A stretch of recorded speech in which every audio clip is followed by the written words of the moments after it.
Hello Mavericks, I'm Ava Oliver. Welcome back to MavTV. We have a packed show for you this week. We're happy to report that SJS has had another great showing at the Fall SPC, and our MavTV sports team is here to tell us all about the wins. But first, let's go to the upper school office and meet our new head of upper school, Dr. Kevin Wetherill. Hello, this is Walker Dellinger reporting from just outside our new head of upper school, Dr. Wetherill's office. This morning I had the opportunity to meet with Tim to learn a little bit about him, his love for St. John's, and what he hopes to accomplish while a part of our community. So I started my career in independent schools in Montgomery, Alabama, where I was an English teacher. They cut my teaching load in half, and then I was co-director of college counseling at the same school. During my last few years there, I finished my master's degree at Middlebury College in literature, and then accepted a position as a director of college counseling at another independent school in Alabama. That's also when I enrolled in a doctoral program at Vanderbilt, completed my doctoral work at Vanderbilt, and moved over to New Orleans, where I had my first role as a division head. I was head of upper school. The aspects of the job where I get to interact with students and with faculty in their element, so seeing students perform and play is really some of the most enjoyable time that I've had here. Classroom settings, meetings, discussions with faculty and students where we're really talking about ideas, we're talking about the things that they're doing in their classrooms. The value of care was really important to me. That combination of, a really academically engaging and rich environment was important to me. I wanted to be in an environment where not only the students but the faculty really cared about an intellectual life, but also cared very much about each other in the process. And so that's probably the thing that I picked up most quickly during my interview process. Most notably, the other schools I've worked at have been smaller. To have 170 or so here is a significant shift. But I've enjoyed it so far. I mean, with that many students and this many faculty, you can have a really dynamic program. I think the other schools where I've worked have had pockets of really driven students, and I think there's a culture of high expectation here that is, that sort of permeates all grades and really all programs. I think my impression is we want to be good. We want to hold a high standard in every program we offer. The buy-in from faculty and students, but also the resources of the school, allow for sort of no compromises on the quality of the programs we offer. I'm new, and so it'd be a little short-sighted to come in and say, oh, here's Initiative 1. I do think I have an eye toward, a school that has really high standards. Also, there is at least the consideration that when you have high standards, people can put a lot of pressure on themselves. And so one of the things that I'm particularly attuned to is, what is the balance for our faculty and our students? How do we hold a high standard but remain healthy?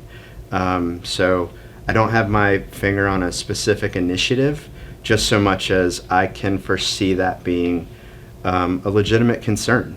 And I think that's a concern in any community where you hold a high standard, is the pressure you feel to keep that standard, and just making sure that you have the standard and your health kind of equally in mind when we make decisions. This has been Walker Dellinger with MavTV. Back to you in the studio.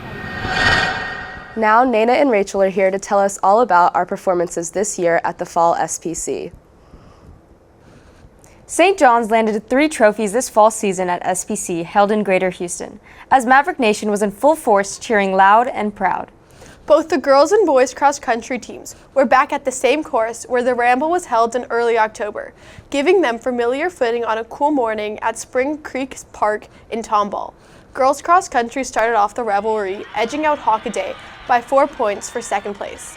Alexa Christensen, Cora West, Natalie Boquist, and Mimi Villa earned all SBC accolades. Boys cross country, also in second, finished a point ahead of EHS and 4 points behind first place St. Andrews. Wilson Bailey, William Timms, Andrew Wasserman, Connor Allen, and Jay Woodhouse all earned All-SPC honors. Field hockey, runner-up to Kincaid last year, turned the tables on the Falcons in regular season and in the championship game.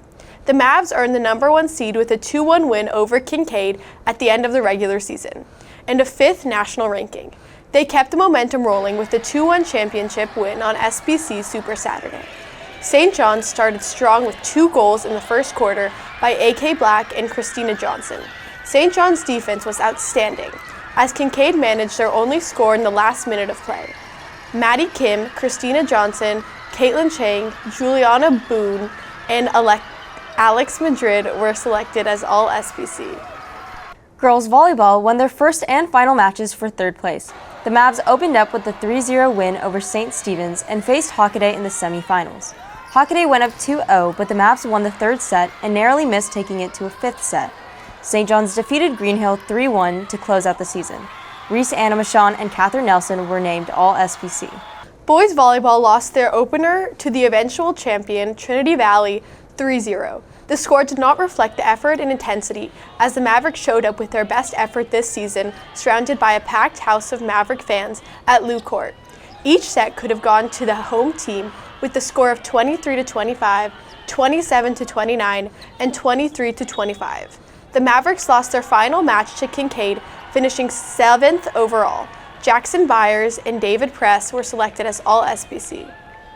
Varsity football finished 7-3 overall and third place in the SBC 4A division. The Mavericks' win over ESD in Dallas set up a playoff opportunity against Kincaid in the final regular season rivalry game at Rice Stadium, with the winner advancing to play EHS for the title.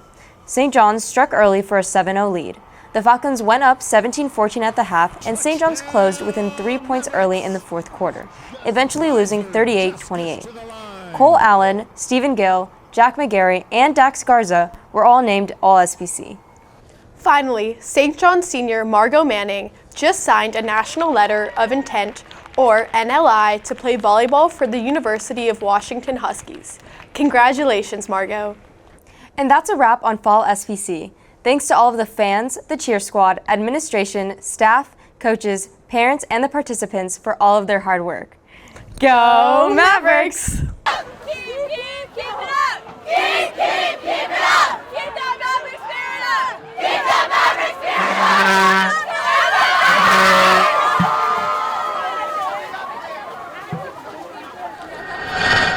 up! Nana and Rachel, thanks for the lowdown on another successful fall SPC. Have you ever watched BattleBots and wondered how those awesome robots are created? Well, Mark Helwig is here to show us how our Maverick Robotics program works and how they make those amazing little robots.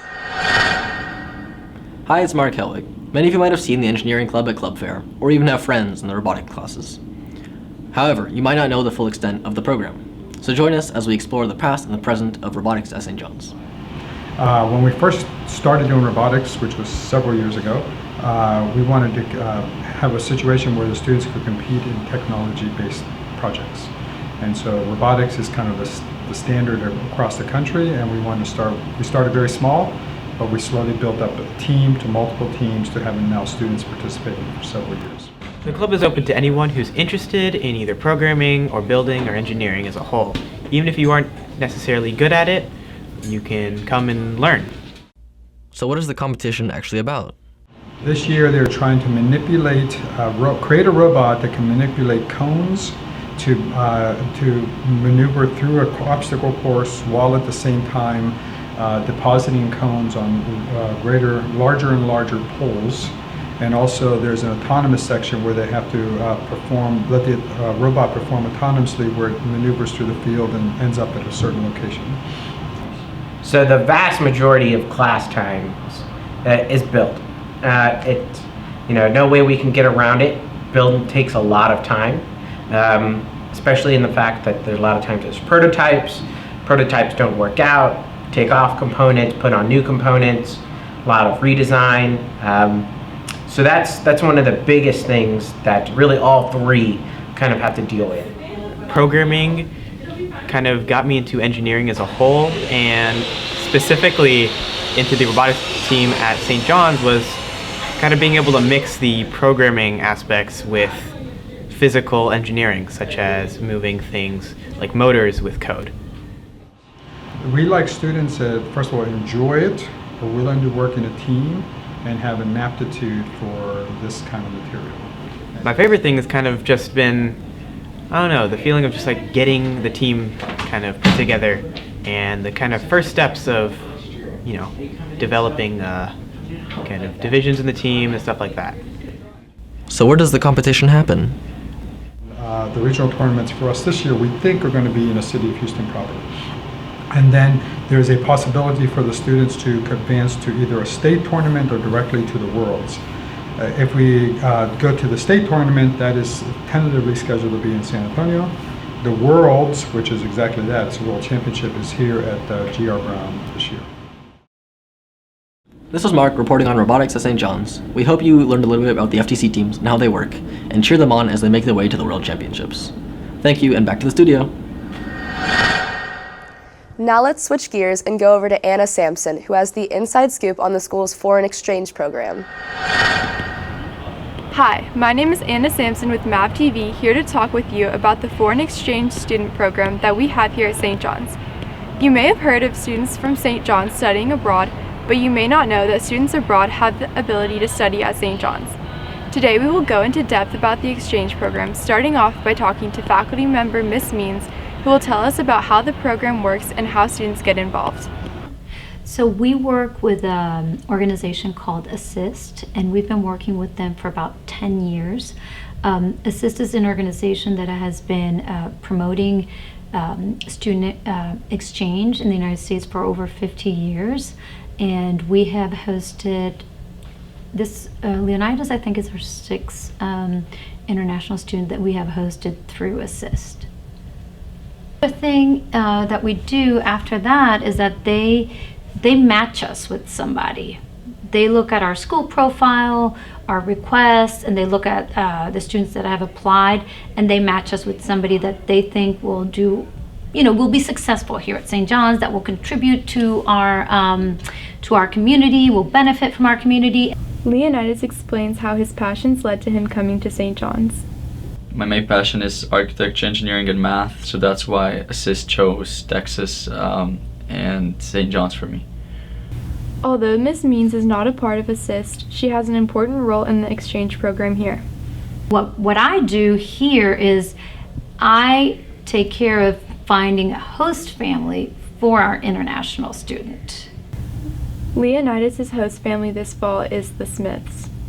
Before we got approved to host him, we had to fill out a bunch of forms online and put pictures of our house and make sure that we were normal and fit to host a foreign exchange student. And then when we got approved, we had to set up his room. It's really cool getting to know someone else's culture and stuff, because it was culture shock at first, but now it's once I got to know him and stuff, it's normal, because it was weird at first having someone you don't know living in your house, but it is a lot more normal now, and it's cool just learning about his family and stuff. Leonidas is here at St. John's all the way from Slovakia in Europe. You could probably guess that Texas and Slovakia have their differences, but let's leave it to Leonidas to tell us about how different life really is in different countries.